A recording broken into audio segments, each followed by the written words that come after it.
વલસાડ જિલ્લાના પનોતા પુત્ર અને ગુજરાત રાજ્યના કેબિનેટ મંત્રી શ્રી માનનીય પ્રભુભાઈ દેસાઈ નાણાં ઉર્જા અને પેટ્રોકેમિકલ્સ ગુજરાત રાજ્યના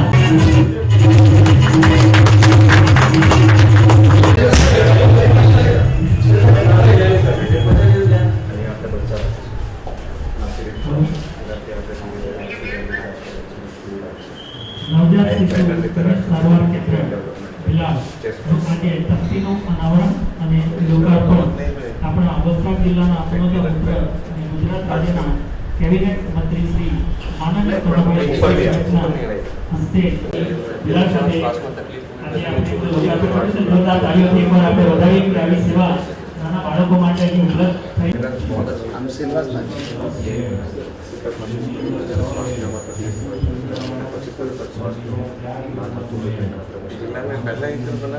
सर नहीं, एक डीजीपीसीएल के सीएसआर से नाना पोंडा में बना और फिर एसडीएच में और सिविल में तो है ही। सीएचसी में ये दूसरा कह सकते हैं सर, जो हमने बनाया है। डीजीपीसीएल ने सीएसआर से बनाया।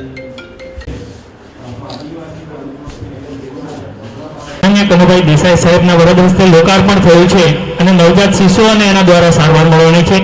હવે હું મંત્રીશ્રીને પ્રેરક ઉદ્બોધન કરવા માટે આમંત્રિત કરું. ગીતા જયંતિ જ્યારે કુરુક્ષેત્રના મેદાનમાં કૃષ્ણ ભગવાને ગીતા કીધી હતી અને માનવ માત્રને ઉદ્બોધન મળ્યું હતું, તેવી રીતે આજે આપણા ગુજરાત રાજ્યના કેબિનેટ મંત્રી શ્રી નાણાં ઉર્જા આપણા દેશના વડાપ્રધાન મોદી સાહેબનો એક એવો પ્રયાસ છે કે ભારતનો કોઈ પણ નાગરિક સરકારની જે કંઈ પણ યોજનાઓ છે એની સેવાથી વંચિત ન રહે અને એના માટે આખા ભારતમાં જે વિકસિત ભારત સંકલ્પ યાત્રા કરી રહી છે અને એના ઘણા બધા પરિણામો સુંદર આવી રહ્યા છે અને બીજા રાજ્યોમાં તો આ યાત્રાનો વરઘોડો ટાઈપ સત્કાર કરવામાં આવે છે ને આપણું ગુજરાત જ્યારે નરેન્દ્રભાઈએ સુકાન સંભાળ્યું ત્યારથી આ બધી યોજનાઓમાં અગ્રેસર છે. ત્યારે ગુજરાતમાં આ યોજનાઓનો લાભ 3-4 લોકો જ કહે છે અમારા આ નથી ને તે નથી, પરંતુ આપણે હજી પણ પ્રયત્નો કરીને